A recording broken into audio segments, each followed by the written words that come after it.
Tubuhnya terlihat ceking, pakaiannya lusuh dan kusut seperti tak mengenal sabun dan setrika. Akan tetapi kata-katanya yang diracik lewat karya sastra mampu menggetarkan jiwa dan membuat pemerintahan saat itu dilanda ketakutan luar biasa. Hal itu membuat ia hilang, dan sampai hari ini ia tidak diketahui rimbanya. Ya, sosok tersebut ialah Wiji Tukul. Wiji Tukul yang bernama asli Wiji Widodo, lahir pada tanggal 23 Agustus 1963. Ia adalah seorang sastrawan dan aktivis hak asasi manusia. Tukul merupakan salah satu tokoh yang ikut melawan penindasan rezim Orde Baru. Sejak 1998 sampai sekarang dia tidak diketahui keberadaannya dan dinyatakan hilang dengan dugaan diculik oleh militer. Ia lahir dari keluarga Katolik dengan keadaan ekonomi yang sederhana. Ayahnya adalah seorang penarik becak, sementara ibunya adalah seorang pedagang ayam bumbu. Perjalanan Wiji Tukul dalam dunia sastra tak lepas dari realitas sosial yang dialami oleh Wiji Tukul. Ia besar dan tumbuh sebagai kaum marginal, kemudian ia merekamnya ke dalam sebuah karya sastra yang berbentuk puisi.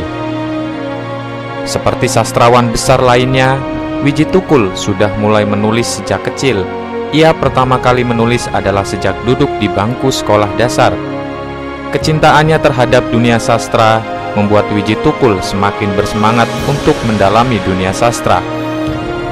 Wiji Tukul tercatat pernah bergabung pada sebuah komunitas teater yang bernama Teater Jagalan Tengah. Singkat cerita, setelah Wiji Tukul tumbuh dan besar, dan seiring menggejolaknya politik saat itu, ia memutuskan memilih bergabung dengan Partai Rakyat Demokratik dan terlibat dalam politik praktis. Hal itu menyisakan rasa kecewa di benak rekan-rekannya. Sementara itu, menurut Tukul, sastra adalah salah satu alat perjuangan, sedangkan politik dianggap alat paling cepat untuk mengubah keadaan. Tukul telah memilih dan siap dengan segala resikonya. Dia menjadi penggerak demonstrasi besar Kedung Gomba Sritek pada saat itu, berada di barisan paling depan, dan saat itu aparat secara membabi buta menyerbu para demonstran. Selanjutnya tersiar kabar bahwa Tukul dipukuli, disiksa hingga tuli dan nyaris buta, meninggalkan cacat di mata kanannya.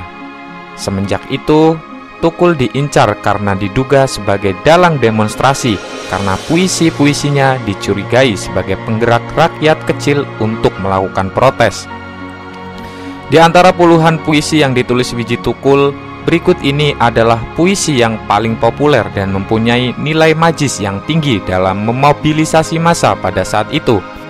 Bait-baitnya masih terus teringat dan menghiasi sebuah perlawanan.